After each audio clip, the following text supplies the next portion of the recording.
सदाशिवसमारम्भां शङ्कराचार्यमध्यमाम् अस्मदाचार्यपर्यन्तां वन्दे गुरुपरम्परां श्रुतिस्मृतिपुराणानाम् आलयं करुणालयं नमामि भगवत्पादं शङ्करं लोकशङ्करं शङ्करं शङ्कराचार्यं केशवं बादरायणं सूत्रभाष्यकृतौ वन्दे भगवन्तं पुनः पुनः ईश्वरो गुरुरात्मेति मूर्तिभेदविभागिने व्योमवद्व्याप्तदेहाय दक्षिणामूर्ते नमः।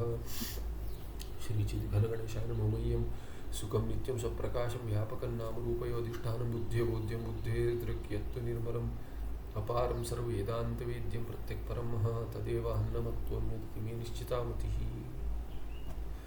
श्रीधराय नमः। श्रीगुरुभ्यो नमः।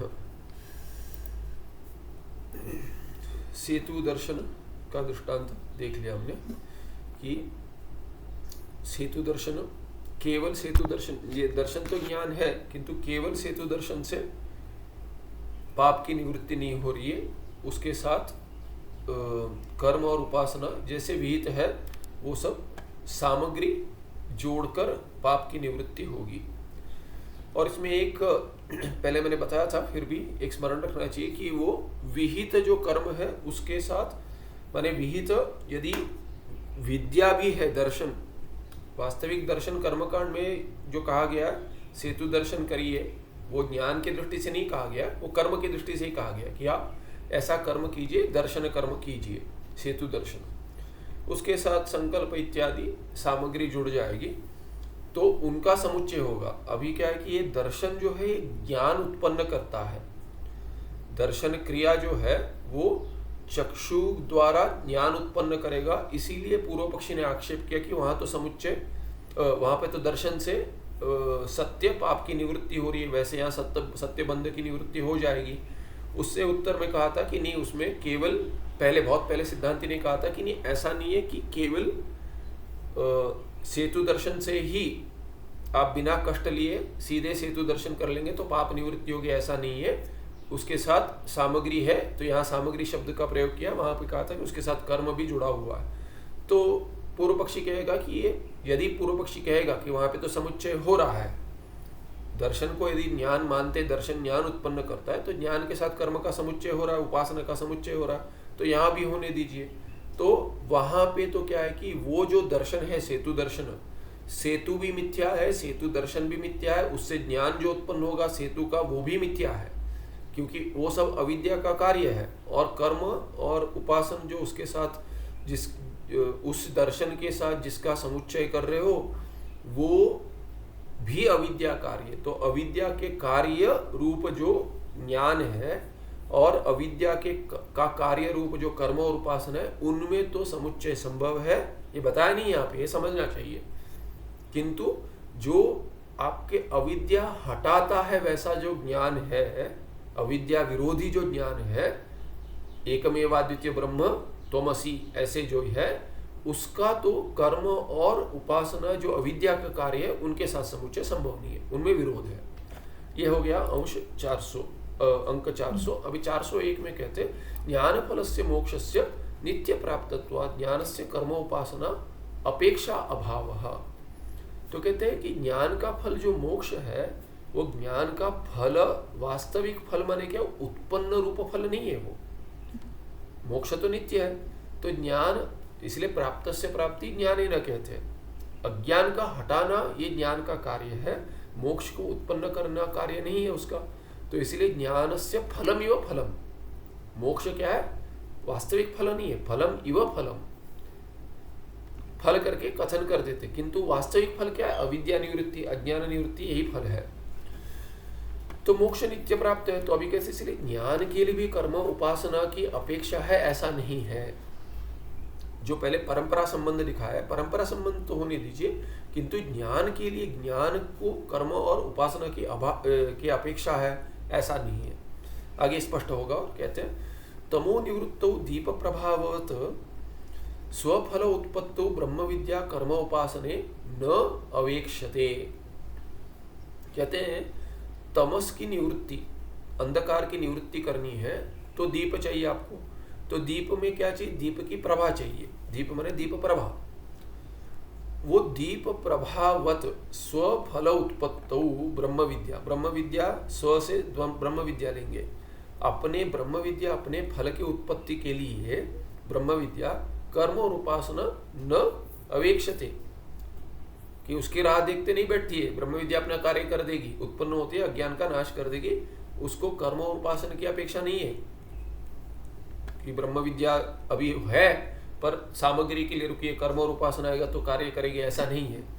ब्रह्म जैसे कि दीप अपना दीप की प्रभा उत्पन्न होते ही आपने दीप जला लिया, प्रभा उत्पन्न होगी, तमस की निवृत्ति हो जाएगी, दूसरे किसी की अपेक्षा नहीं है दीप को।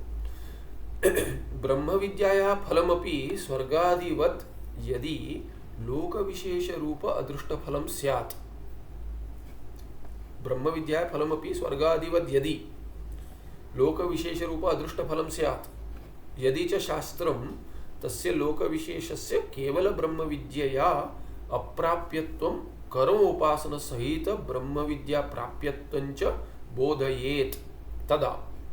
दो यदि दिए है, यदि ऐसा होता तदा, तदा तरही, ऐसा होता तो कैसा होता, दो अंश बता रहे। एक क्या है कि ब्रह्म विद्या अपने फल के लिए, ब्रह्म विद्या का फल भी फलवम भी स्वर्गादिवत यदि लोक विशेष रूप अदृष्ट फलम स्यात्। ब्रह्म विद्या का फल क्या है, अज्ञान निवृत्ति, अविद्या निवृत्ति, वो यदि स्वर्गादि जैसे उत्पन्न होता है वैसे लोक विशेष रूप अदृष्ट होता, कि ऐसे कोई ब्रह्म विद्या से ऐसे कुछ आपके लिए लोक उत्पन्न हो गया, कुछ अदृष्ट उत्पन्न होगा। वास्तविक ऐसा नहीं है, अदृष्ट फल नहीं देता, दृष्ट फल देता है ब्रह्म विद्या। ब्रह्म विद्या अविद्या का नाश कर कर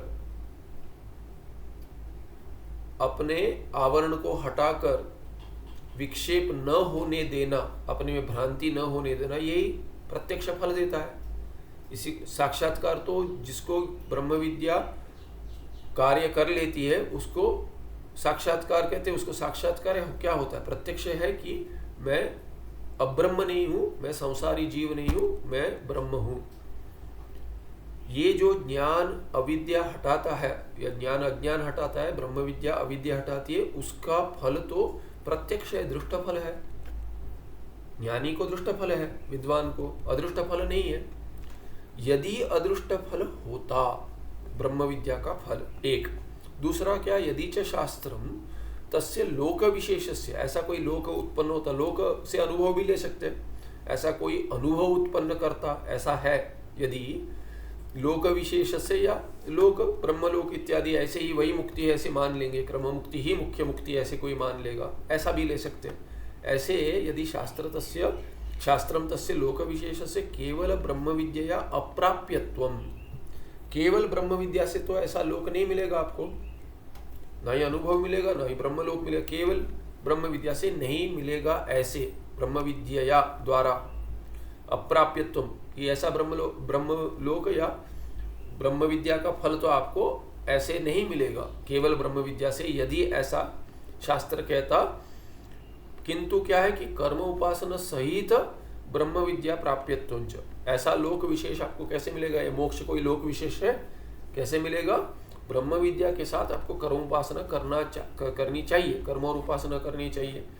ऐसे यदि बोधयेत, यदि शास्त्र ऐसा कहता, माने क्या, न कि शास्त्र ऐसा कहता है और ना ही ब्रह्म विद्या अदृष्ट फल है, दोनों ऐसा होता तो कह रहे हैं, तब क्या होता, तदा ब्रह्म विद्या भी सेतु दर्शनवत स्वफल उत्पत्तो कर्मोपासने अपेक्षेत,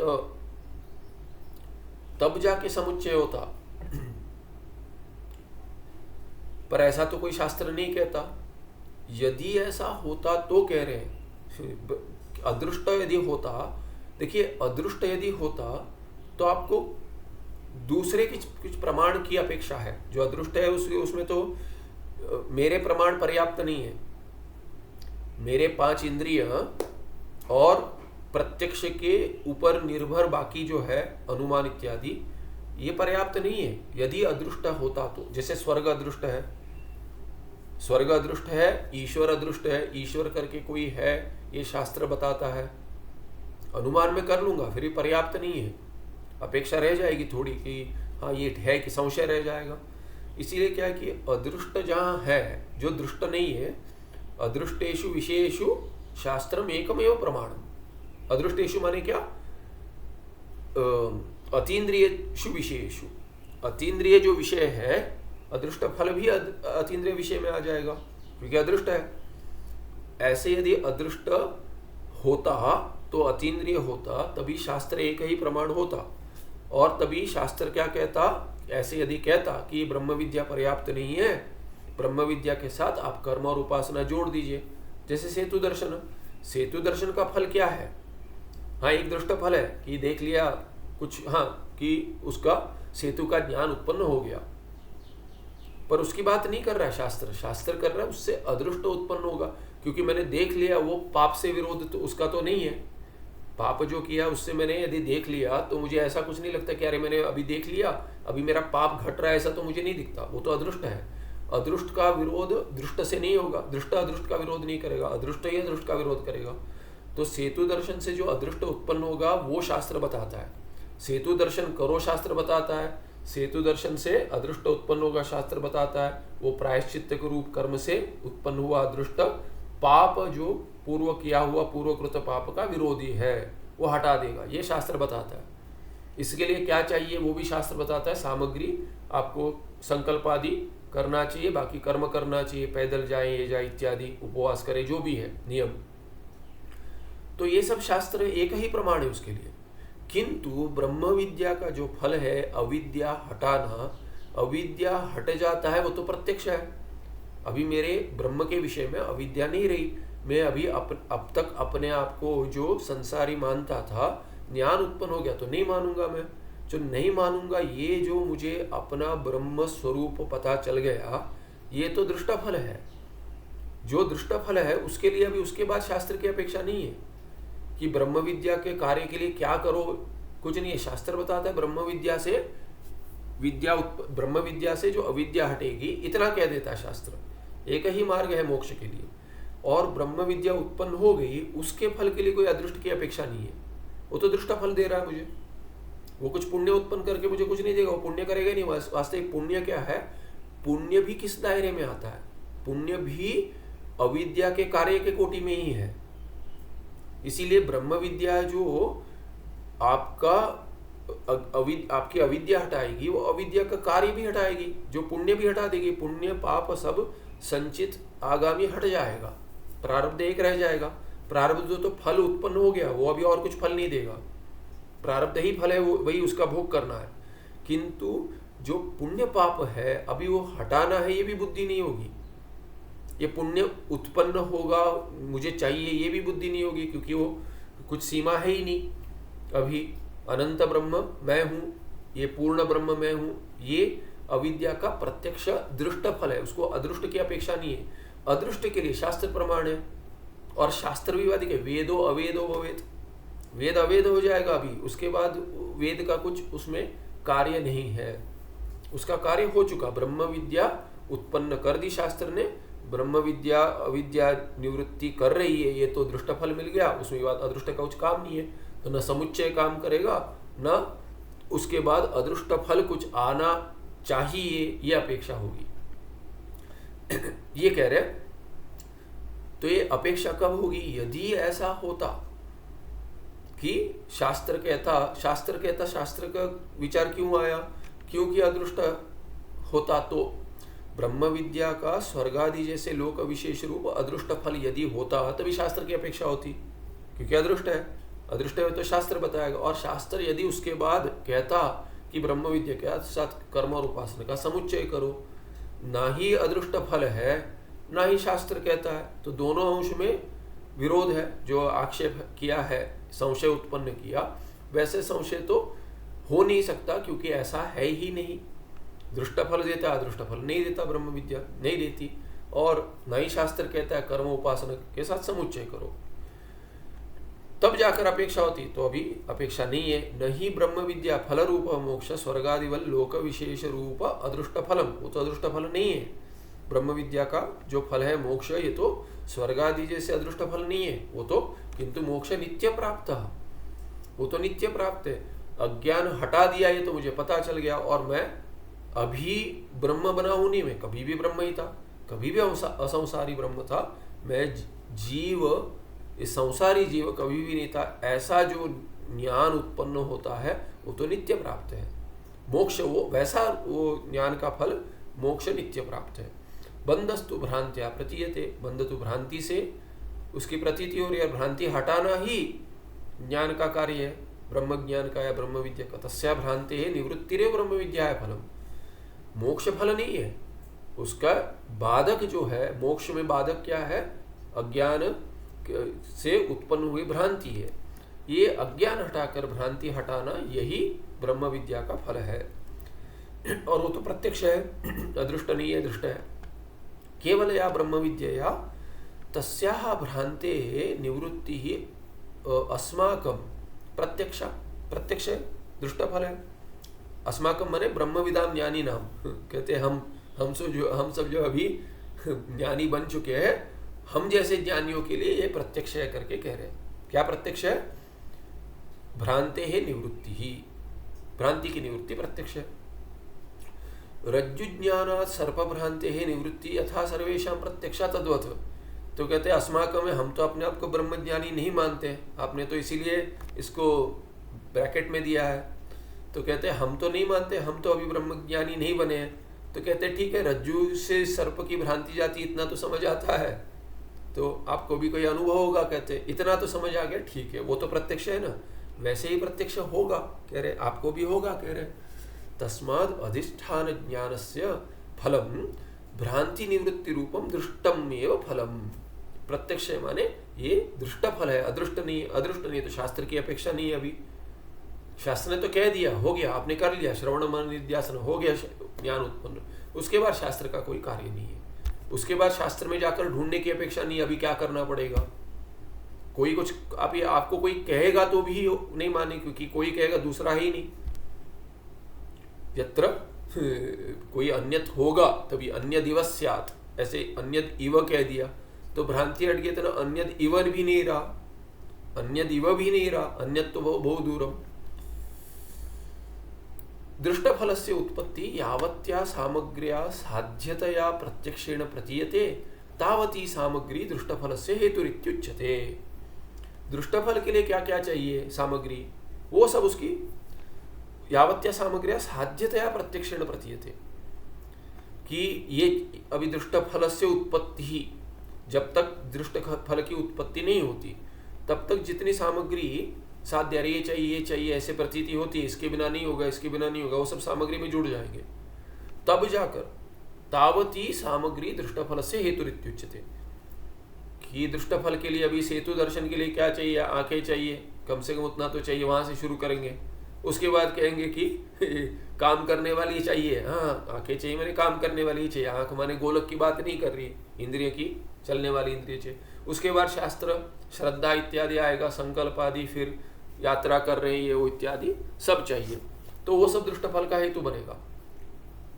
किंतु अदृष्ट जो है उत्पन्न करने के लिए बाकी सामग्री शास्त्र जो कह रहा है वो सब चाहिए, जो उसका भी कथन कर दे। दृष्ट चाहिए, दृष्ट फल के लिए क्या क्या चाहिए? सेतु देखने के लिए। किंतु अदृष्ट उत्पन्न करने के लिए वो शास्त्र बताएगा, ऐसे करो, ऐसे करो, ऐसे करो इत्यादि। यथा तुरी तंतु वेमादिभिः पटस्य उत्पत्ति प्रत्यक्षा इति तुरी तंतु वेमादिकम पटस्य हेतु। तो पट के लिए क्या क्या हेतु है, क्या क्या उसके कारण क्या है, करण क्या है?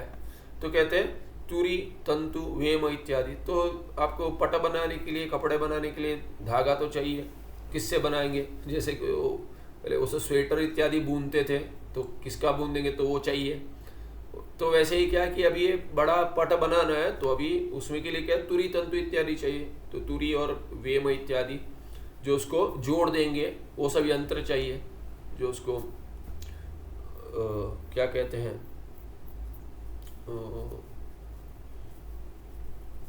उसको कुछ सोच रहा था मैं कि गीता में जो आता है वैसे वो ओतप्रोत जो कहते हैं, ओतप्रोत ऐसे होगा, वैसे ओतप्रोत भाव के लिए तो एक सूत्रे मणिगणा इव, हाँ सूत्रे मणिगणा ओतप्रोत, जो एक आड़ा चलेगा, एक टेढ़ा चलेगा, एक सीधा चलेगा, तो ऐसे जोड़ के जोड़ दे, तो उसको वो तुरी और वेम इत्यादि वो कहते हैं उसको। तुरी क्या होता है? हाँ जी, वीविंग मशीन है क्या तुरी? हाँ भाई, माने वो जो एक ऐसे ढकेल देगा, दूसरा ऐसे ढकेल देगा और खींचेगा, जो आपने देखा होगा यदि तो तो ये करके वो फिर उसके बाद वो वीवी मशीन ही है, पर दो जो होता है ना, एक हॉरिजॉन्टल ये करेगा, दूसरा वर्टिकल करेगा धागों को, तो उसको फिर एक दूसरे से ये कर लेता है, मिश्रित वो ये कर देता है, जोड़ देता है, तो उसको वो कहते हैं, वो यंत्र है। आदि विहि पटस्य उत्पत्ति प्रत्यक्ष, वो सब अभी सामग्री है, वो चाहिए, बिना उसके पट की उत्पत्ति नहीं होगी, इसीलिए वो पट के हेतु मानेंगे। यथा च केवल भोजनेन तृप्ति रूपम फलम प्रत्यक्षम इति केवल भोजनम एव तृप्ति हेतु। किंतु क्या कहते हैं, केवल भोजनेन एव, अभी तृप्ति हो गई भोजन से, तो क्या कारण है, तो कहते हैं भोजन, भोजन माने ये भोजन करना, भोजन जो क्रिया है कि खा लिया उसी से तृप्ति हुई, इसीलिए वो प्रत्यक्ष है, उसके लिए केवल भोजन ही तृप्ति का हेतु है। तो कहेंगे क्या तृप्ति का हेतु है, कहेंगे ये तृप्ति का हेतु है कि मसाला चाहिए तब जाके तृप्ति होगी, ऐसा नहीं है, पेट भरने के लिए उस तृप्ति की बात कर रही है। तो मसाला ज़्यादा हो कम हो जो है तृप्ति तो फिर भी मिल जाएगी, हाँ वैसी वाली तृप्ति नहीं होगी जिसको ये तीखा नहीं खा सकता उसको तृप्ति नहीं होगी, या तीखा खा लिया खाना चाहिए जिसको तीखे की अपेक्षा उसको नहीं मिला, वो तृप्ति की बात नहीं करिए। भोजन से जो पेट भरता है, तृप्ति की भूख मिट गई, उस तृप्ति की बात करें, वो तृप्ति का हेतु केवल भोजन ही है। यथा वा केवल अधिष्ठान ज्ञानात् भ्रांति निवृत्ति प्रत्यक्षेण प्रतीयते इति अधिष्ठान ज्ञानम एवं भ्रांति निवृत्ते हेतु। तो अधिष्ठान के ज्ञान की अपेक्षा है कि भ्रांति की निवृत्ति के लिए, कि रज्जु ज्ञान से सर्प की निवृत्ति होगी, सर्प भ्रम की, वैसे उसके लिए प्रत्यक्ष जो प्रतीति होती है, भ्रांति निवृत्ति होगी प्रत्यक्ष, अरे ये तो सर्प है ही नहीं, ये तो रज्जु है, इसलिए उसमें केवल अधिष्ठान ज्ञान ही भ्रांति की निवृत्ति का हेतु है और दूसरे किसी की अपेक्षा नहीं है। और उदाहरण देते यथा रज्जु ज्ञानम, तो ये भ्रांति कहते यथा रज्जु ज्ञानम भ्रांति निवृत्तौ न अन्यद अपेक्षते। रज्जु का ज्ञान उत्पन्न हो गया, अभी और क्या चाहिए, हाँ रज्जु के ज्ञान उत्पन्न होने के लिए आपके चक्षु चाहिए, वो सब तो मानकर ही चल रहे हैं, वो तो रज्जु के ज्ञान के लिए नहीं, वो तो आपको होते हुए भी आपको सर्प का ज्ञान हो गया। सर्प का जो अयथार्थ ज्ञान भ्रम हो गया, वो तो रज्जु ज्ञान बिना रज्जु ज्ञान नहीं हुआ, इसीलिए तो सर्प की भ्रांति हुई। तो सर्प का अयथार्थ ज्ञान या भ्रांति भ्रम वो तो चक्षु के होते ही हुए चल गया, बन गया, ऐसे भ्रम उत्पन्न हो गया। तो रज्जु के ज्ञान के लिए चक्षु नहीं कह सकते, रज्जु के ज्ञान के लिए चक्षु चाहिए, तो सर्प के भ्रांति ज्ञान के लिए भी चक्षु चाहिए, इसीलिए तो हम अनिर्वचनीय सर्प उत्पत्ति मानते हैं। वहां पे अनिर्वचनीय ख्याति आया था बहुत पहले। तो कहते हैं रज्जु ज्ञान उत्पन्न होने के लिए कि क्या चाहिए, रज्जु भ्रांति निवृत्ति के लिए क्या चाहिए, रज्जु ज्ञान के लिए चाहिए वो छोड़ दीजिए, पर रज्जु ज्ञान उत्पन्न होने के लिए चक्षु जो चाहिए वो, उससे तो भ्रांति निवृत्ति नहीं हुई, वो तो होते हुए ही सर्प का ज्ञान उत्पन्न हो गया भ्रम। तो इसलिए भ्रांति निवृत्ति में साक्षात क्या कारण है, वो तो रज्जु ज्ञान ही है, न कि चक्षु। तो इसलिए रज्जु ज्ञान केवल पर्याप्त है कि भ्रांति निवृत्ति सर्प की कर देगा, न अन्यद अपेक्षते रज्जु ज्ञान, रज्जु ज्ञान के दूसरे किसी की अपेक्षा नहीं, सामग्री नहीं चाहिए। तथा वैसे ही क्या है, अब ये भी भ्रांति है, भ्रांतित्वात् हेतु हो, क्या हेतु, क्या भ्रांतित्वात् या मोक्षस्य भ्रांति निवृत्ति रूपत्वात्, इसीलिए मोक्ष को ज्ञान की अपेक्षा है न कि और किसी की। तथा बंध भ्रांते है, बंध भ्रांति है, बंधस्य भ्रांति, बंध भ्रांति, बंध भ्रांते है अधिष्ठान भूत नित्य मुक्त आत्मज्ञानमपि बंध भ्रांति निवृत्तो कर्म उपासने न अपेक्षते, किसी की अपेक्षा नहीं है, कर्म और उपासने की भी अपेक्षा नहीं है। ब्रह्मज्ञान उतना ही पर्याप्त है, अधिष्ठान भूत है, अधिष्ठान मैं ब्रह्मात्मा हूँ, नित्य मुक्त हूँ, इतना यदि ज्ञान आ जाए तो ये पर्याप्त है बंध के निवृत्ति के लिए, भ्रांति की निवृत्ति के लिए, उसे और किसी कर्म और उपासना की अपेक्षा नहीं है। उदाहरण से उदाहरण में जोड़ दिया उन्होंने। आगे 402 में कह रहे हैं केवलम ज्ञानम एवं मोक्ष साधनम इति शास्त्र वचनम अपि। तो कहते हैं अभी ये तार्किक को तर्क से समझा दिए, अभी कहते हैं आपके लिए तो तर्क मुख्य प्रमाण है, हमारे लिए तो शास्त्र है, इसीलिए आप तो अपि कहेंगे, शास्त्र अपि, हम कहेंगे शास्त्र है वो हमारे लिए पर्याप्त है। उसके बाद थोड़ा मनन के लिए तर्क चाहिए, बुद्धि यदि प्रश्न उठाती है तो उसके लिए चाहिए, शास्त्र में श्रद्धा होनी चाहिए, पहले शास्त्र कह रहा, फिर बुद्धि के संशय हटाने के लिए हम तर्क का प्रयोग करते, वो तर्क कैसा होना चाहिए? शुष्क तर्क नहीं होना चाहिए, उसमें शास्त्र का आधार होना चाहिए। तर्क से जो फलित ये होगा, निर्णय होगा, उसमें शास्त्र का आधार होना चाहिए।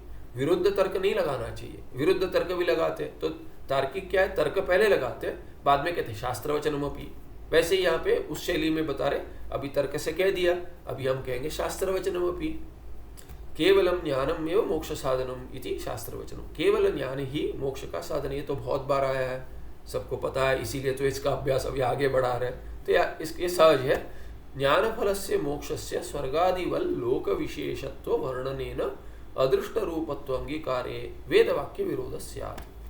कहते यदि ज्ञान फल जो मोक्ष है, जो नित्य प्राप्त है, उसको स्वर्गादि जैसे जो लोक प्राप्ति है वैसे लोक विशेष मान लेंगे और उसके लिए समुच्चय कर्म और उपासना का इत्यादि सब मान लेंगे, ऐसा वर्णन कर लेंगे, तभी क्या होगा? वर्णनेन अदृष्ट रूपत्व यदि मान लेंगे, उत्पत्ति मोक्ष की क्या अदृष्ट रूप उत्पन्न होगा मोक्ष, ऐसे यदि मान लेंगे तो वेद वाक्य से विरोध हो जाएगा। आप तो आस्तिक है, नहीं कर सकते, ऐसा नहीं करना चाहिए, करते आप, नहीं करना चाहिए करके सिद्धांति पूर्व पक्षी को कह रहा है। न तस्य प्राण उत्क्रामंती ब्रह्मैव सन् ब्रह्माप्येति, ऐसे बृहद मंत्र है। न तस्य, तस्य कस्य ज्ञानिना, ब्रह्मज्ञानिनः प्राणाः न उत्क्रामंती, उसके प्राण अभी उत्क्रमण नहीं करते कि प्राण चले जाएंगे और क्या होगा, अरे मर गया फिर छाती पीटो, राम नाम सत्य होगा, ऐसा नहीं है। बाकी करेंगे जो करेंगे करेंगे, पर उसके लिए कि उसके प्राण नहीं जाएंगे, उसको लेकर फिर कहीं और। प्राणा माने क्या है? प्राणा बहुवचन में है, प्राण चलेगा माने क्या है कि प्राणा पंच प्राण नहीं है, इंद्रिय, इंद्रिय उसके जाएंगे माने सूक्ष्म शरीर अभी जाएगा और सूक्ष्म शरीर जाएगा और फिर क्या भिन्न लोक में जाएगा, कोई लोक विशेष प्राप्त होगा उसको, ऐसा नहीं है। न उत्क्रामंती क्या होगा तो फिर ब्रह्म एव सन, वो क्या है कि ब्रह्म लीन होते होते वो अपने कारण में लीन होंगे। तस्य तस्य तो तस्य प्राणा न उत्कृत, तो क्या है? ब्रह्म एव सह, तत् के साथ लेंगे, सह ब्रह्म एव सन, वो तो ब्रह्म ही है। और ये प्राण सब क्या हो जाएंगे? इंद्रिया, वो अपने अपने कारण में लीन हो जाएंगे। तो सभी यदि कारण में लीन हो जाएंगे तो पंचमहाभूत भी अपने कारण में लीन हो जाएंगे, ब्रह्म में लीन हो जाएंगे, ऐसा भी ले सकते। वास्तविक क्या है कि वो ब्रह्म ही है, ब्रह्म एव सन माने ब्रह्म होता हुआ ही, ऐसे नहीं कि अभी ब्रह्म बना है। ये तो क्या है, प्राण इत्यादि तो अभी मिथ्या, अपना मिथ्या तो छोड़कर अपने कारण में जो सत्य है उससे तुलना में सत्य है उसमें लीन हो जाएंगे, फिर वो मिथ्या है उसके तुलना में उसके कारण सत्य, ऐसे करते लीन होते होते वो तो क्रम से लीन होंगे। क्रम से लीन हो रहे, बुद्धि में हम सोचेंगे कि ऐसे लीन होंगे, वास्तविक मिथ्या है, उनका कुछ न था, थे पहले, न कुछ होने की अपेक्षा है, पर शरीर जैसे लीन होता है। क्यों समझाते हैं? अब्रह्मज्ञानी का माने अज्ञानी का जब ही देह शांत होता है तब क्या करते हैं, उसका देह स्थूल शरीर तो या तो उसको जला देते हैं या बाकी कोई क्या है कि उसको ये दफना देते हैं, गाड़ देते हैं।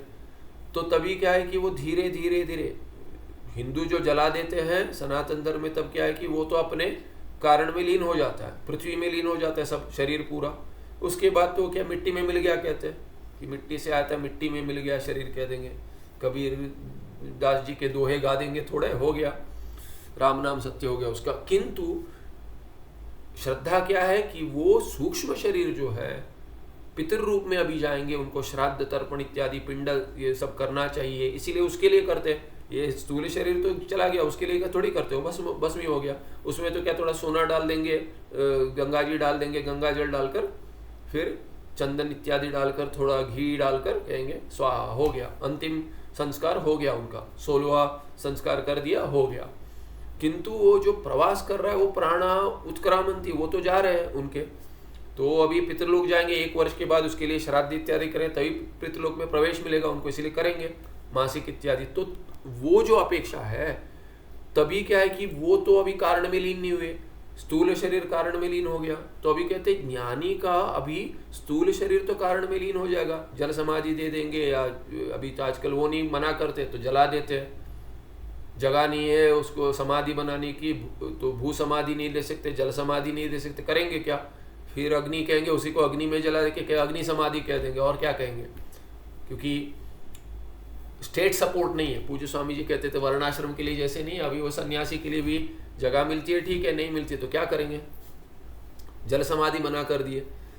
हरिद्वार ऋषिकेश में अभी जल समाधि नहीं दे सकते हैं, ऊपर दे सकते हैं उत्तरकाशी, उसके ऊपर अभी गंगोत्री में तो क्या महात्मा का देह शांत हो गया, कर कर स्वाहा जल में डाल देते, हो गया, समाप्त हो गया। उसके बाद षोडश इत्यादि कीजिए।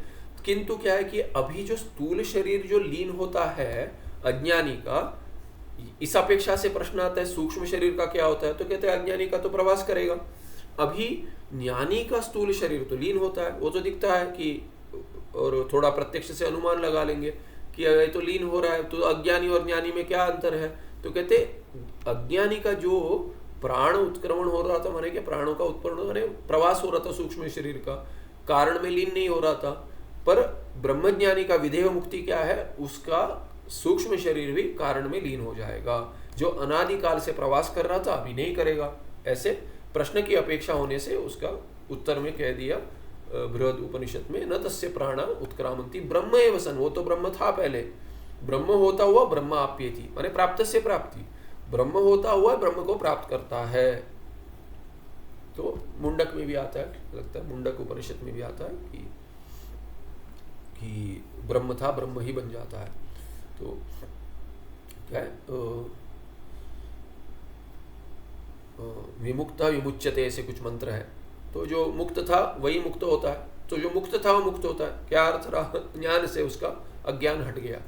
देखिए यहाँ पे अत्र ब्रह्म समश्नुते, और एक है अत्र ब्रह्म, अत्र यहीं पे ब्रह्म प्राप्त करता है, माने प्राप्त से प्राप्ति है।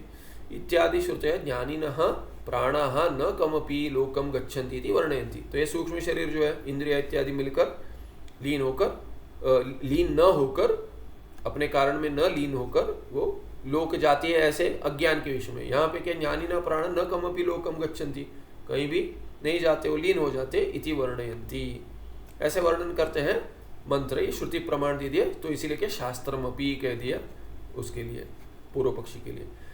मोक्ष से लोक विशेष रूपत्व अंगीकारे सति, यदि मोक्ष को लोक विशेष मान ले तब क्या होगा, स्वर्गादि मोक्ष अनित्य स्यात्, ये दूसरा दोष है।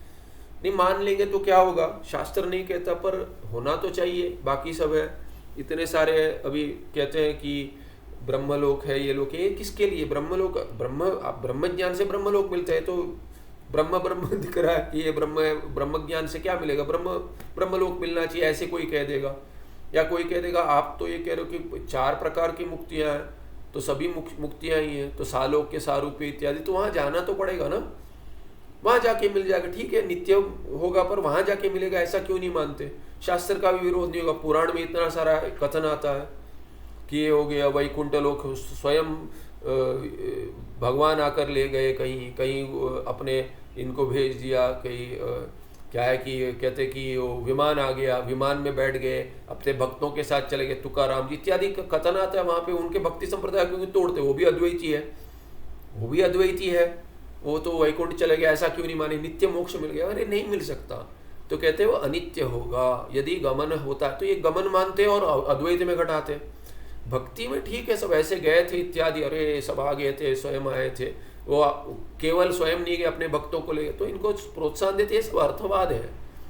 हुआ था अर्थवाद है कि ये चलो अद्वैत ज्ञान था तो ठीक है, चलिए मुक्त हो गया, हम कहेंगे, आपके गुरु की निंदा नहीं कर रहे, हम कहेंगे ठीक है, पर ये आपको किसी के कोई आकर ले जाएगा, कहीं जाकर आपको भी नित्य मुक्ति मिलेगी, ऐसा नहीं है, ये सब अर्थवाद है।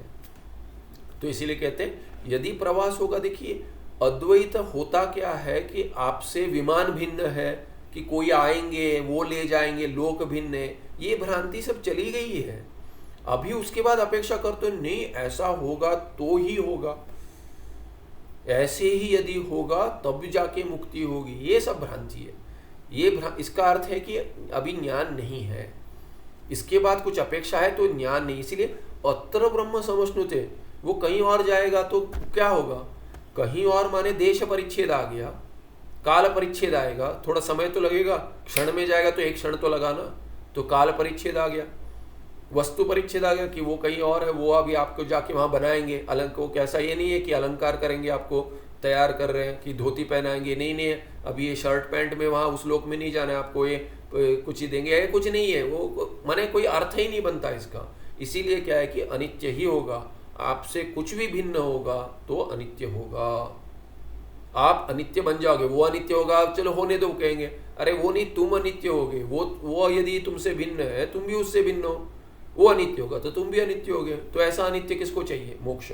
तो इसलिए कहते हैं ये मोक्ष जो है प्रवास से प्राप्त होगा। ऐसे लोक विशेष, लोक विशेष माने अनुभव विशेष भी कहेंगे हम। ऐसा कोई अनुभव विशेष हो जाएगा, लोक माने अनुभव भी लेंगे, ऐसा भी अनुभव विशेष कुछ होगा, मुझे ऐसे कर रहे हो ना, तो वो नहीं होगा। अनुभव विशेष माने हाँ ज्ञान विशेष हो चुका, उससे हट गया, उसके बाद कुछ नहीं, वो स्वरूप है।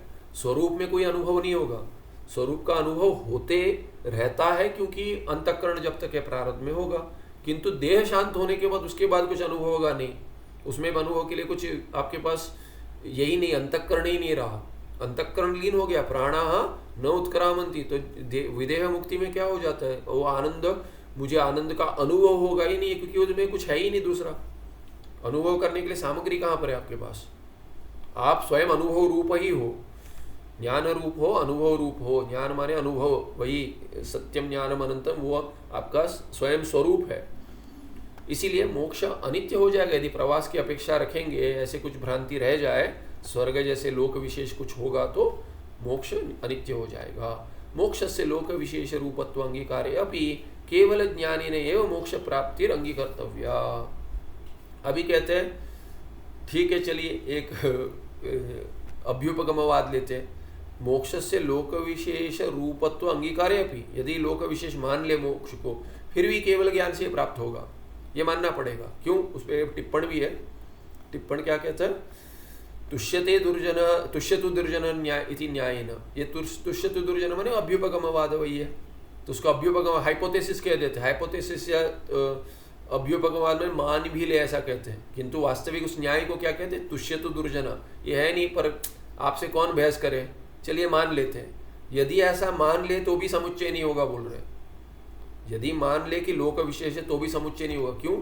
कहते इति न्यायेन सिद्धांति मोक्षस्य लोक विशेष रूपत्व अंगीकारे अपि स ज्ञानम विना न सिद्ध्यति इत्याह। यदि मोक्ष मान ले, नित्य भी हो, और ये भी है कि क्या है कि लोक विशेष है, इतना सब मान ले तो भी क्या है, वो ज्ञान के बिना तो नहीं होगा।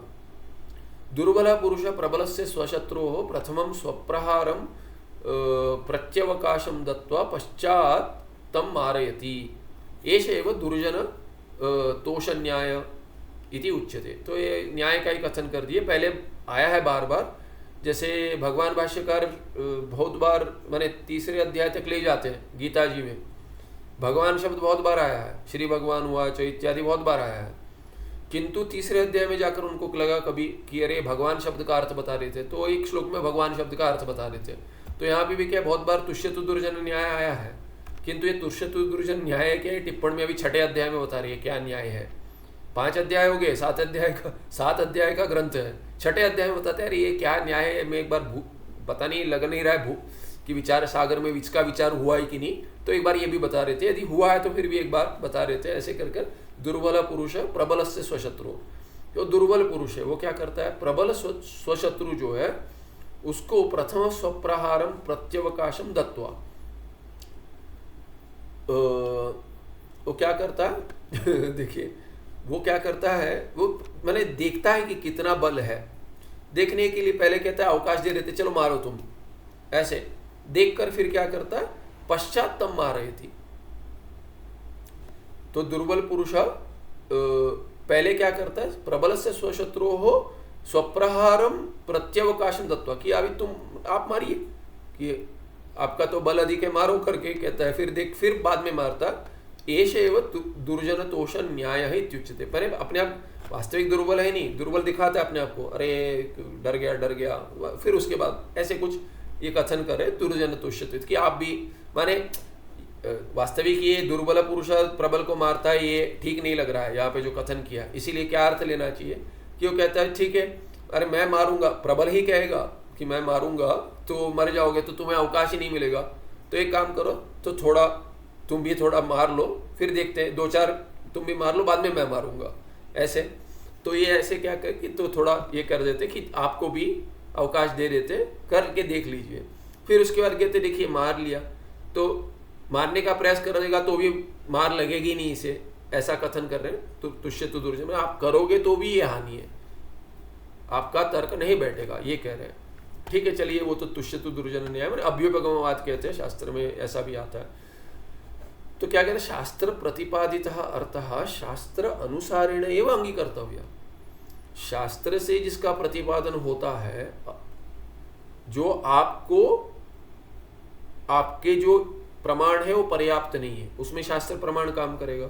जो शास्त्र प्रमाण से प्राप्त होता है उसमें आप अपना नहीं जोड़ सकते, फिर अर्धजरतीय न्याय नहीं कर सकते, इसको हटा देते ये ला लेते हैं, अरे ऐसे हो सकता है, ऐसे नहीं। शास्त्र जैसा है, कहता है शास्त्र से जो उत्पन्न होगा वो ज्ञान, माने ज्ञान विषय, ब्रह्म विद्या के विषय में भी या मोक्ष के विषय में शास्त्र प्रमाण है, मोक्ष विषय के लिए भी शास्त्र प्रमाण है। तो शास्त्र उस विषय में जो जो कह रहा है वही मानना पड़ेगा, उससे भिन्न कुछ ये लेकर नहीं जोड़ सकते आप। तो यही कह रहे शास्त्र अनुसारण एवं अंगीकर्तव्य, अपने बुद्धि से नहीं कर सकते, स्वकपोल कल्पिता रहे, ऐसे भी करो ऐसे भी करो। तो शास्त्र कहता है ज्ञान से होगा, वो आप लोक मान लेंगे तो भी ज्ञान से ही होगा। शास्त्रम च मोक्षः केवल ज्ञानेन अवाप्यते इत्याह। मोक्ष क्या है, केवल ज्ञान से ही प्राप्त होगा, ऐसे शास्त्र कहता है। कहाँ कहता है? अभी वो कुछ आप लोक मानो नहीं मानो हम छोड़ देते, उसमें बहस नहीं करेंगे, कहते हैं चलिए वो वही मान लीजिए, पर ज्ञान से होगा। क्यों? भिद्यते हृदय ग्रंथिश्छिद्यन्ते सर्व संशयाः क्षीयन्ते चास्य कर्माणि तस्मिन् दृष्टे परावरे। तस्मिन् पर अवर, परे अवरे च दृष्टे सति। तो जब भी पर और अवर दोनों दिख गया, पर माने परमात्मा, अवर माने जीवात्मा, ये दोनों जब भी एक हो गए, ये दृष्टि हो गई। मुंडक में कहा है, पहले क्या है कि पहले दोनों को, एक पक्षी भिन्न है, ईश्वर पक्षी माने ईश्वर स्थानीय एक पक्षी है, वो भिन्न है शरीर में। वृक्ष स्थानीय नहीं, शरीर स्थानीय वृक्ष में क्या है, ईश्वर स्थानीय पक्षी बैठा है, वो देख रहा है। और दूसरा क्या, अभिचाक्षिति, एक क्या है कि भोग कर रहा है। दूसरा पक्षी जो है जीव स्थानीय, जो वृक्ष में जीव स्थानीय जो पक्षी बैठा है, शरीर में ही बैठा है, शरीर स्थानीय वृक्ष में, वो भोग कर रहा है फल का, कर्म स्वादु फलमत्ति। हाँ, तो ये और ईश्वर क्या है, देख रहा है, अभिचाक्षिति। तो ये ऐसा भेद जो था, अभी जब ही तस्मिन दृष्टे परावरे, जब ही देख लिया कि नहीं दोनों पर और अवरे एक ही है, तब क्या होगा, तस्मिन परावरे दृष्टे, कि देख लिया परमात्मा दर्शन हो गया। परम दृष्टवा रसोप्यस्य परम दृष्टवा निवर्तते, गीता जी में आता है। तो तब क्या होगा, भिद्यते हृदय ग्रंथि ही, हृदय ग्रंथि का भेदन हो जाता है। विषयाविनिवर्तन्ते, श्लोक है विषयाविनिवर्तन्ते, माता जी वो सोच रही थी क्या, विषयाविनिवर्तन्ते निराहारस्य देना रसवर्जम, पर रसवर्जन अगले पंक्ति में आता है, अगले आधे में आता है, पर रसवर्जम क्या क्रिया विशेषण है विनिवर्तन्ते के लिए। विषया विनिवर्तन्ते, कैसे, निराहारस्य देना विषया विनिवर्तन्ते, रसवर्जम विनिवर्तन्ते, रस छोड़ जाते हैं। जब तक उपवास कर रहा है ठीक है, माने नहीं देखूंगा इतने विषय छोड़ जाते हैं, पर जब ही ग्रहण करेगा तभी आ जाते, फिर छोड़ नहीं गए, रस छोड़ कर गए तो रस है, रसोपि निवर्तते, कभी परम दृष्टवा, परम माने परमात्मानम, परमात्मानम ईश्वरम दृष्टवा, कथम, मद्रूपेण, अहम अस्मि इति, मैं हूं करके। इसलिए दृष्टे परावरे क्या होता है, अवर भी ये पर मैं ही हूं, ऐसे होगा तो भिद्यते हृदय ग्रंथि विद्यते, और सर्व संशया छिद्यन्ते, सभी संशय भी मिट जाते, और अस्य कर्माणि च, ज्ञानी न कर्माणि क्या क्षीयन्ते, सभी संचित और आगामी हट जाएंगे। ये एक है, यदा चर्मवद आकाशम वेष्टयिष्यन्ति मानवाः तदा देवम अविज्ञाय दुःखस्यान्तो भविष्यति, श्वेताशत्र में आता है। कब होगा दुख का अंत, कैसे होगा, कर्म से। कहते यदा, ऐसा होता तो संभव होता, तदा, तो उदाहरण देते। तो कोई कहता है कि कर्म उपासना से मुक्ति हो जाएगी, दुख का अंत हो जाएगा, ठीक है, तो कहते हैं वैसा है तो करके देख लीजिए, नहीं होगा।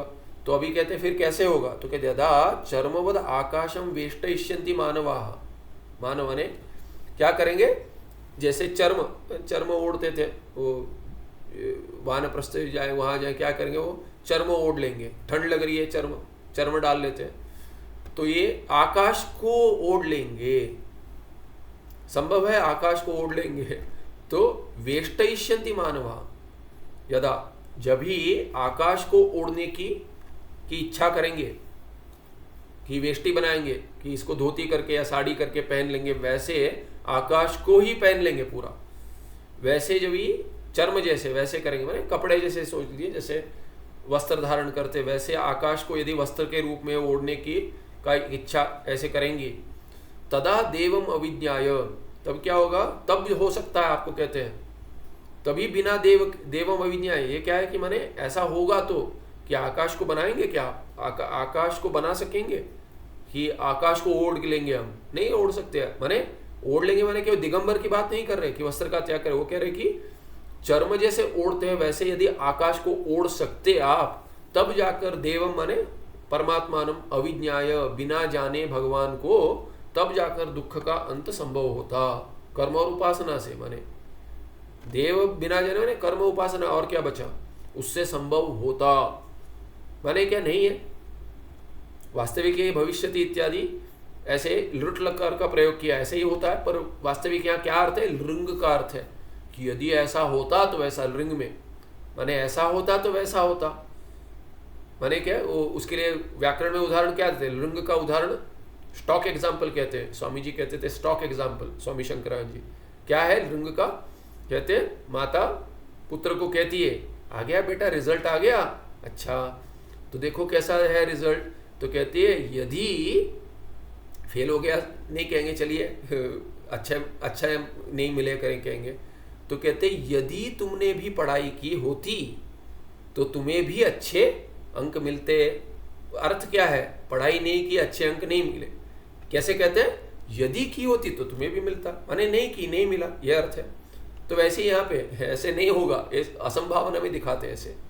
इधर तमेव विदित्वा अतिमृत्युमेति, श्वेताश्वेतर में ही मंत्र आता है, तमेव परमात्मानम आत्मरूपेण विदित्वा, जानकर क्या होगा, अपने आप को समझकर परमात्मा उसको जानकर, अतिमृत्युमेति ज्ञान विद धातु है, इधर अविज्ञाय में असंभावना दिखे मैंने बिना ज्ञान के नहीं होगा, उसके ऊपर क्या है कि तस्मिन दृष्टे माने ज्ञान प्राप्त कर कर, तो दर्शन यहाँ पे ज्ञान के इसमें अविज्ञाय खंडन कर दिया, और विद भी यहाँ पे ज्ञान के अर्थ में, तो ज्ञान तरति शोकम आत्मवित, विद धातु बैठा है, आत्मानम वेत्ति इति आत्मवित, ये छांदोग्य में आता है, उपपद तत्पुरुष है, तो ये तरति शोकम की भवत सदृश बिहा की कहता है, सनत कुमार के पास जाकर ये क्या कहते हैं, नारद मुनि सब जानता हूँ और ये सुना है मैंने कि आप जैसे ही लोगों से सुना है, आप तो मुक्त हो, आप जैसे ब्रह्मज्ञानी से हमने सुना है कि तरति शोकम आत्मविद शोकम तरति, तो शोक का दुख के पार तो बिना आत्मज्ञान के नहीं होगा। मैं सब जानता हूँ, आत्मज्ञान छोड़कर सब ज्ञान है मेरे पास, कथन कर देते पूरा छंदों के बार बार आता है, ये वो बार बार आता है वो 7वें अध्याय में।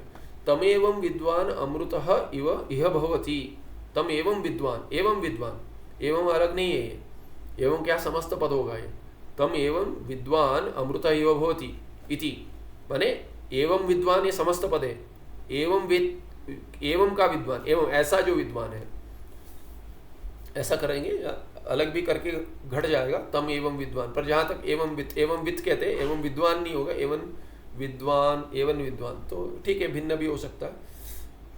अमृता इह भवति इति ज्ञात्वा देवम, तो यहाँ पे भी विद्वान कह दिया, तो बिना इसके तो अमृत की प्राप्ति नहीं होगी। ज्ञात्वा देवम उच्यते सर्वपाशे, ज्ञात्वा ज्ञा धातु ज्ञानार्थ, वो ज्ञान के बिना नहीं होगा ये बताया, सर्वपाशे ही मुच्यते, देवम ज्ञात्वा सर्वपाशे ही मुच्यते, सभी पाश सभी बंधनों से मुक्त हो जाएगा। देवम परमात्मानम ईश्वरम ज्ञात्वा देवम सर्वपाशा अपहानि ही, और क्या है देवम ज्ञात्वा क्या सर्वपाश के अपहानि हो जाती इति, ऐसे सब शास्त्र में कहा गया है। तस्मात् केवलम ज्ञानम मोक्ष हेतु, इसीलिए केवल ज्ञान मोक्ष का हेतु है। कहीं कर्म उपासना, केवल कर्म केवल उपासना, कर्म उपासना का समुच्चय, ज्ञान कर्म का समुच्चय, ज्ञान उपासना का समुच्चय और ज्ञान कर्म उपासना तीनों का समुच्चय कहीं भी नहीं कहा गया है। इतने सारे पक्ष है, केवल ज्ञान एक पक्ष है, केवल कर्म दूसरा पक्ष है, केवल उपासना तीसरा पक्ष है, कर्म उपासना समुच्चय चौथा पक्ष है, ज्ञान और कर्म का समुच्चय पांचवा पक्ष हो गया, ज्ञान और उपासना का समुच्चय छठा पक्ष हो गया। फिर ज्ञान कर्म उपासना तीनों का समुच्चय सातवां पक्ष। पहला ज्ञान एक ही साधन है, बाकी 6 संभव नहीं है, ये कथन हो गया। तस्मात् केवलम ज्ञानम मोक्ष हेतु, मोक्ष का हेतु केवल ज्ञान है, ना ही किसी के साथ समुच्चय, ना ही किसी और से, ना किसी और के समुच्चय से, ना ही सबके समुच्चय से। कर्म उपासना ज्ञानानि त्रीणी न मोक्ष कारणानि। आपने जो कह दिया कि चलो तीनों मिलाकर दे देंगे, ये नहीं होगा, ये संभव नहीं है। ये हो गया 402। 403 में कहते हैं कर्मोपासने ज्ञानस्य साधने न मोक्षस्य। तो कर्म उपासना ज्ञान के साधने, तो हमने पहले कह दिया परंपरा से मोक्ष का साधन है, साक्षात साधन मोक्ष का नहीं है, किंतु ज्ञान के साधन कर्म उपासना है। पर ज्ञान एक बार उत्पन्न हो गया उसके बाद मोक्ष के लिए कर्म उपासना काम करेगा, ये नहीं है, विरोध है। इतना कथन हो गया। तो अभी जो पहले कहा था उसका अनुवाद कर कर घटाते हैं कि ये ज्ञान उत्पन्न होने के लिए तो कर्म उपासना साधन बनते हैं, मोक्ष के साधन नहीं बनते। मोक्ष का साक्षात साधन ज्ञान एक ही है, परंपरा साधन मानेंगे कर्म उपासना। वृक्ष दृष्टांतों भी असंगत। तो वृक्ष का दृष्टांत दिए थे, पक्षी का तो देख लिया हमने पिछले पार्ट में, पक्षी का दृष्टांत नहीं घटा। चलो वृक्ष का ले लीजिए। वृक्ष का क्या कहा था? पहले कहा था पूर्व पक्षिणा प्रदर्शित वृक्ष दृष्टांत असंगत। क्या था कि वृक्ष को क्या कहा था? पहले देखिए, वृक्ष छोटा जब भी होता है तभी आपने कुछ संरक्षण के लिए उसको ये क्या है कि जाली से एड कर दिया, पिंजरा इत्यादि डाल दिया एक माने चारों ओर से। उसके बाद नहीं चाहिए ऐसे यदि कहेंगे तो पूर्व पक्षी क्या कहता है, देखिए वो फल नहीं दे पाएगा। वृक्ष बड़ा होगा तभी भी उसको पानी की आवश्यकता है, जल सेचन नहीं करेंगे तो फल नहीं देगा, सूख जाएगा, मर जाएगा। आपका ज्ञान भी जो है कर्म और उपासना का सेचन नहीं करेंगे तो फल नहीं देगा, मोक्ष नहीं दे पाएगा। इसीलिए ज्ञान उत्पन्न होने के बाद भी आपको फल की अपेक्षा है मोक्ष की, तभी आपको कर्म उपासना रूप जल देना पड़ेगा। किसके लिए? ज्ञान रूप वृक्ष के लिए, मोक्ष रूप फल देने के लिए, है ना। तो वो उदाहरण दिया था, ये उदाहरण स्मरण आ रहा है ना, ये दिया था। तो अभी कहते हैं पूर्व पक्षिणा प्रदर्शित वृक्ष दृष्टांत असंगत, वो भी ठीक नहीं है। क्यों नहीं है? यद्यपि जलसेचनम वृक्षस्य उत्पत्तौ रक्षणे च हेतुः तथापि फलोत्पत्तौ न हेतुः। फल के उत्पत्ति के लिए हेतु नहीं है। आप जल सेचन आप जो बाहर से करते हो नहीं, वो स्वयं ले लेगा। तो किसी फल का इसका ये दे रहे, एक बार वो आपने दे दिया, वो फल उत्पन्न करने की क्षमता आ गई, उसके बाद उसको जल की अपेक्षा नहीं है। नहीं तो आप यदि ऐसा है तो फल देते समय भी आपको जल डालना पड़ेगा, ऐसा समझना चाहिए इसको, कि आप जल देते रहोगे देते रहोगे देते रहोगे, फिर वो फल देते रहेगा, आप फिर भी जल डालते रहोगे, ऐसा तो नहीं है।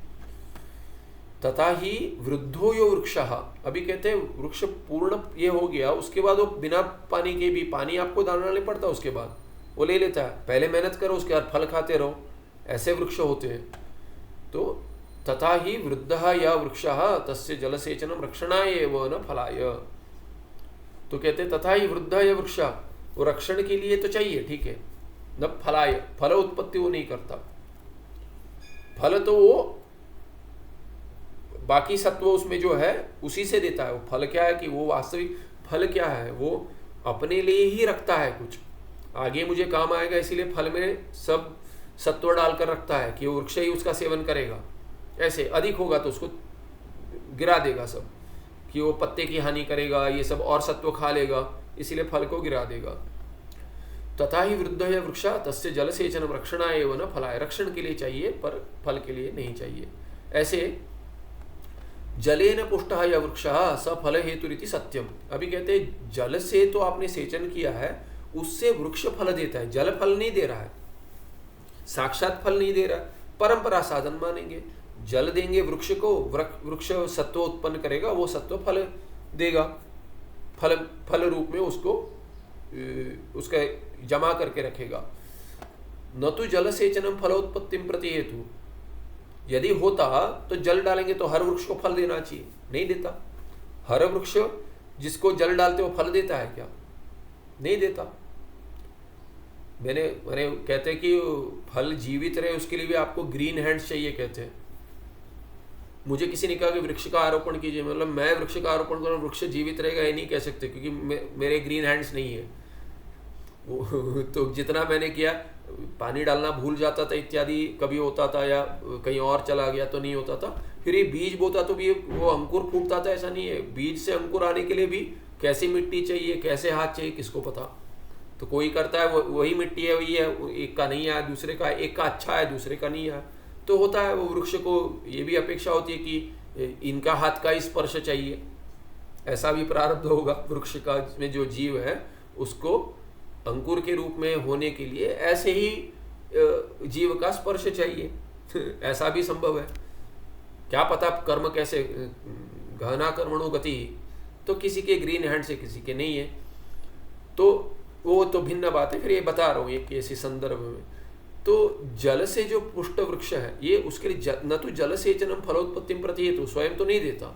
एवं एव कर्मोपासने ज्ञानोत्पत्तो हेतु भवतः न तो मोक्षे, ज्ञान की उत्पत्ति के लिए चाहिए उतना मानते हैं।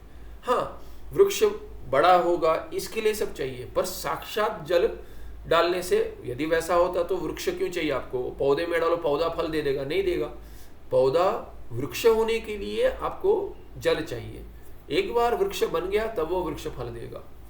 जल सेचन फल हेतु नहीं है, साक्षात हेतु नहीं है, वृक्ष के बढ़ने के लिए, वृद्धि के लिए हेतु है। तो इसलिए क्या तथा ही वृद्धा या वृक्ष, ये वृद्ध हो गया उसके बाद तो जल सेचन रक्षण के लिए उसका कि वो, हाँ उतना मानते हैं रक्षण के लिए चाहिए थे। वैसे अभी कहते हैं एवं एवं कर्मोपासने ज्ञानोत्पत्तो हेतु भवता न तो मोक्षे, मोक्ष के लिए साक्षात हेतु नहीं। तस्मात् ज्ञानोत्पत्ते है प्रागेव अंतःकरण से शुद्धये चांचल्य निवृत्तये च कर्मोपासने अनुष्ठेय। कि क्यों करे कर्म करे ज्ञान उत्पत्ति के प्राग, पहले ज्ञान उत्पत्ति के लिए करे, और उससे क्या होगा? कर्म से अंतःकरण की शुद्धि होगी, अंतःकरण से शुद्ध है। और चांचल्य निवृत्तये, चांचल्य की निवृत्ति के लिए मन की क्या करना चाहिए आपको? उपासना। इनके दोनों का अनुष्ठान करना है। ज्ञानोत्पत्ति अनंतरम मोक्ष निमित्तम न ते अनुष्ठेये। ज्ञान उत्पत्ति के बाद मोक्ष के लिए चाहिए ये करो कर्म उपासना, नहीं, वो ठीक नहीं है। ठीक है, ज्ञानोत्पत्ति पूर्वम अपि अंतःकरणे यावत् पर्यंतम मल विक्षेपौ स्तः तावत् पर्यंतम एव ते अनुष्ठेये। अभी क्या कहते हैं देखिए, तो पहले तो करेंगे तो तब वो भी कब तक करेंगे? जब तक वृक्ष बड़ा नहीं होता। अभी वृक्ष बड़ा हो उसके बाद कोई जाकर अरे रोज जो उतना पानी डालो, वो नहीं करता। कहते हैं अरे अभी अधिक नहीं लगती, कभी लगे लगे नहीं लगे। तो इसीलिए कहते हैं वृक्ष के रक्षण के लिए करे, कभी लगता है अरे इसको थोड़ा पानी लगता है अभी चाहिए, क्योंकि वो भूमि से नहीं ले रहा, अभी बाहर से भी डालना पड़ेगा। ऐसे यदि दिखे तो देते हैं, कोई निमित्त तो होना चाहिए। नहीं तो बड़ा वृक्ष हो गया उसके बाद पानी की अपेक्षा नहीं है। हाँ, नारियल के पेड़ इत्यादि उसके लिए चाहिए। ये उदाहरण भी वैसे ही लेना चाहिए जो घटे उदाहरित में। ज्ञानोत्पत्ति पूर्वमपि अंतःकरणे यावत् पर्यंतम मल विक्षेपौ स्तः तावत् पर्यंतम एव ते अनुष्ठेये। तब तक करना चाहिए। किंतु यदि मल विक्षेप हो गए और मल और विक्षेप हट गया तभी उसकी अपेक्षा नहीं है। यस्य अंतःकरण शुद्धम निश्चलम च जातम स जिज्ञासु श्रवण विरोधिनी कर्मोपासने त्यजेदेव।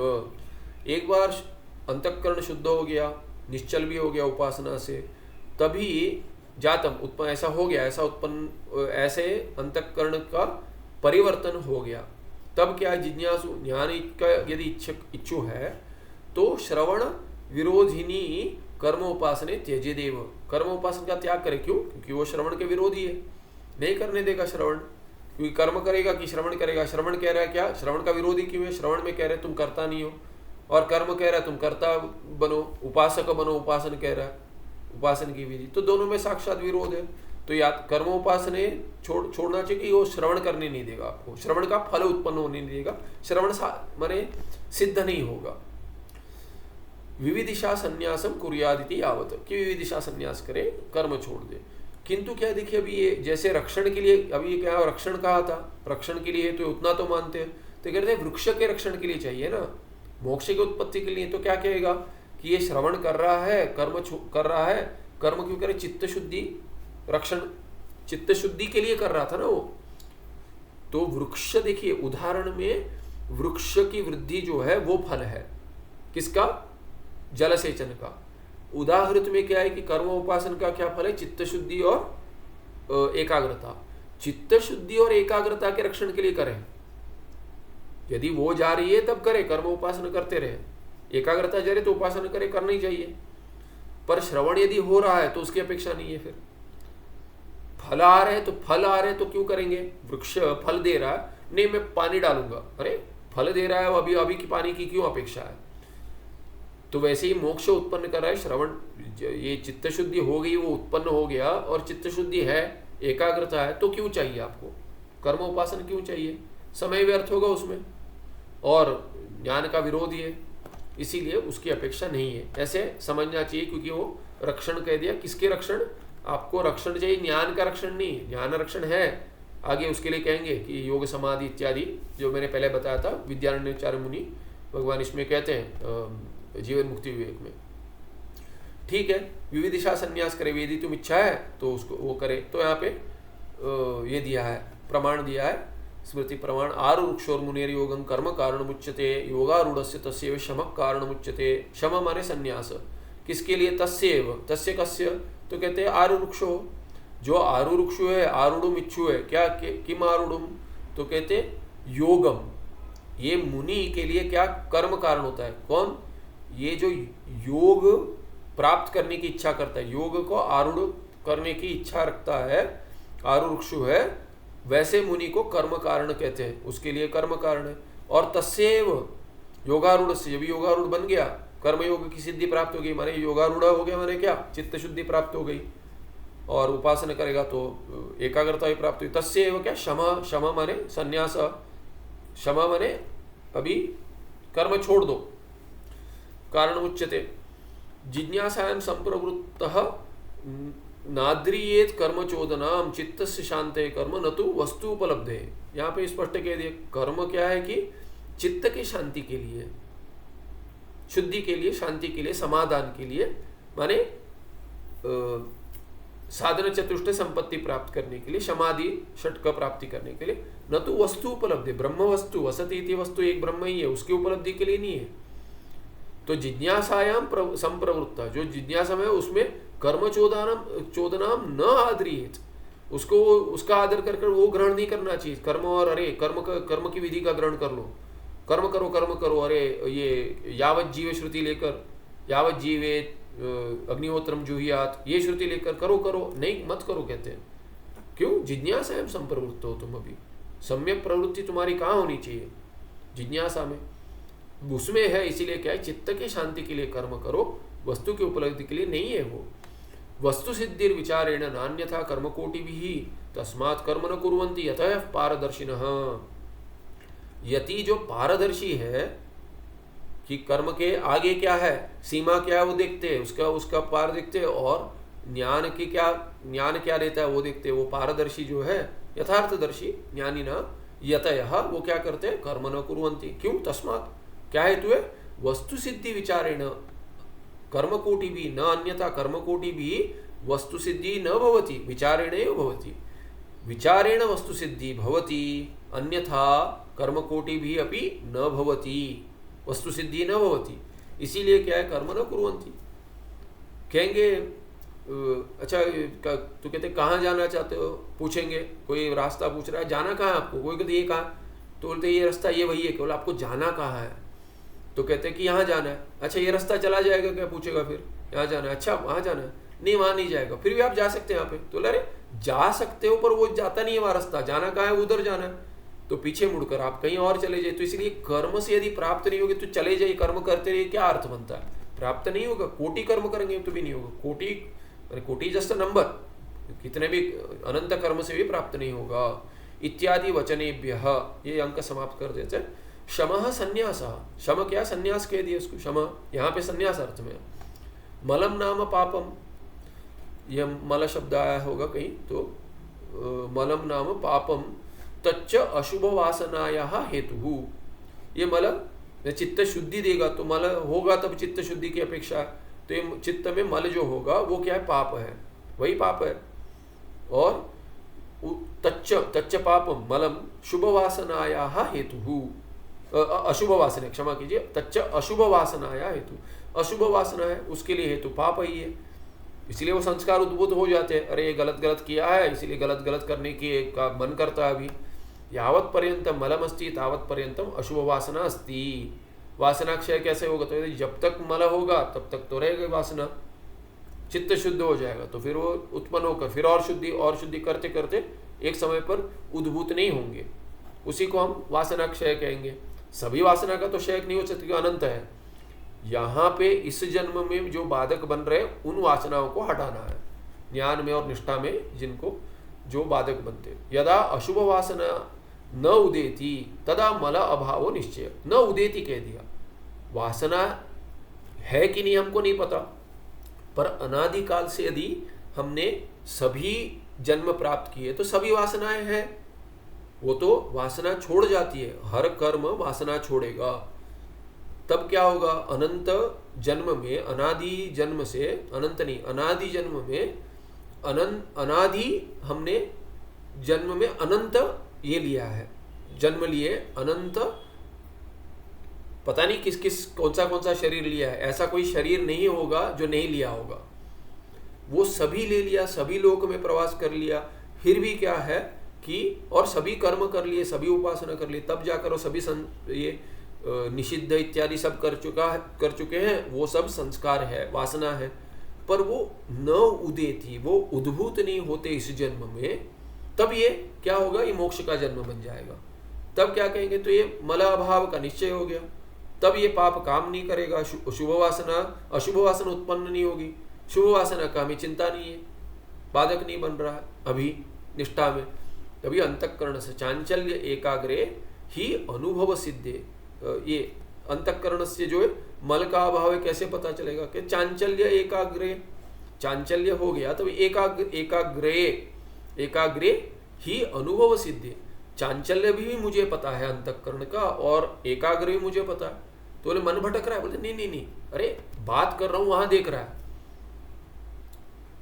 देखते हैं कि आंख से पता चल जाता है कि आपकी ओर देखते हुए भी कहीं और देख रहे हैं, सोच रहे हैं कि ये हो जाते हैं। जैसे मैंने देखा था, डरावना था बहुत, कि बैठे बैठे वो जब पूर्वाश्रम में पिताजी का ये हुआ था कि वो डिमेंशिया सिम्टम्स शुरू हुए थे, पता नहीं था, पर वो क्या है कि एपिलेप्टिक अटैक आता था पहले। डिमेंशिया तो बहुत बाद में हुआ, पर एपिलेप्टिक अटैक बहुत बार आते थे।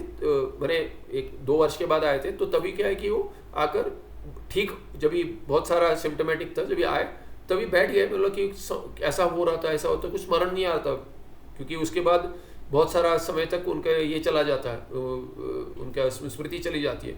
तो आंख देखकर बैठे थे, बैठे बैठे आंख, मैं बात कर रहा हूँ, आंख कहीं देखते देखते, मुझसे देखते देखते ही ऐसे जैसे कि बहुत दूर चली गई, देखते देखते दूर चली, मतलब कुछ हो गया, एंड देन ही कोलैप्स्ड। उसके बाद कोलैप्स हो गया। तो वैसे तो ये वैसे ही क्या है कि कोई ये कर रहे हैं कि कहीं मन भटकता है, तो क्योंकि वो इंद्रियों से मन नहीं जुड़ा है, वो दिखता है, आपको देखने वाले को समझ में आता है कि आपकी ओर ही देख रहे हैं, सुन रहे हो क्या, हाँ ऐसे करे, क्या कर रहे पता नहीं, कहाँ पर है, मन कहीं और है। तो ये बाद में ऐसे करेगा, हाँ मैं सुन रहा हूँ। तो वास्तविक वो कह रहा है कि नहीं, वो आपको दिखता है। वैसे ही क्या अंतःकरण से चांचल्य और एकाग्र है, वो उसको पता है, देखने वाले को भी पता चलता है, तो उसको तो पता ही है, देखने वाले को भले ही नहीं पता चले, पर जो है जिसको हो रहा है उसकी चंचलता और एकाग्रता तो अनुभव सिद्ध है। तस्माद उत्तम जिज्ञासो विदुषः विषय कर्मोपासने निष्प्रयोजने। विदुषा विषय, तस्माद उत्तम जिज्ञासो विदुषो विषय। जब भी उत्तम जिज्ञासु तो उसको क्या कि कर्म उपासना उसको कोई प्रयोजन नहीं है, उसके लिए नहीं है। ये यहाँ पे 403 हो गया। 404 पन्ना पलटने की अपेक्षा नहीं है, तो अंक ही है, ये अगले पाठ में देखेंगे। क्षमा कीजिए, थोड़ा ज़्यादा हो गया पाठ आज, क्योंकि इतने ज़्यादा बंद हुए, ये माने नहीं कर पाए, चाहते हुए भी नहीं कर पाए, और कभी कभी तो ये भी हो गया है कि छुट्टियां भी आ गई, इसीलिए क्या है कि थोड़ा अधिक कर लेंगे तो कवर अप हो जाएगा, इस आशा से अधिक कर रहा हूँ। या तो थोड़े धीरे आगे थोड़ा स्पीड बढ़ जाएगी तो समय में कर लेंगे। सुखम नित्यं स्वप्रकाशं व्यापकं नाम रूप अधिष्ठानं बुद्धे बोध्यं बुद्धेर्दृक्यत्व निर्मलं पारं सर्ववेदांत वेद्यं प्रत्यक् परमः तदेव अहन्नमत्तो नित्यं निश्चितामतिः। नमस्ते, धन्यवाद।